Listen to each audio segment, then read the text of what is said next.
Informasi selanjutnya, saudara lakukan sidak ke dapur makan bergizi gratis di Kecamatan Trenggading. Wakil Bupati Pd Jaya mengamuk dan meninju kepala Satuan Pelayanan Pemenuhan Gizi. Inilah rekaman CCTV di lokasi dapur makanan bergizi gratis di Kecamatan Trenggading, Pd Jaya, Aceh.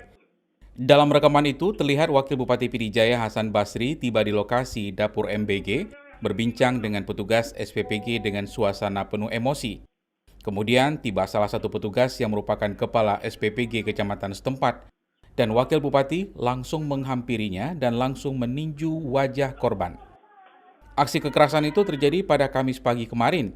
Tak hanya meninju kepala SPPG, Wakil Bupati juga mengamuk kepada seluruh pekerja di dapur MBG. Peristiwa ini terjadi diduga akibat kondisi nasi di dapur MBG dingin, sehingga Wakil Bupati itu mengamuk sehingga mengacak-acak makanan di dapur MBG.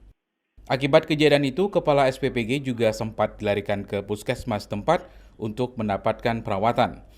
Buntut premanisme Wakil Bupati Pd Jaya, Badan Gizi Nasional telah membawa kasus itu ke kepolisian. Zikri Maulana, Kompas TV, Pd Jaya.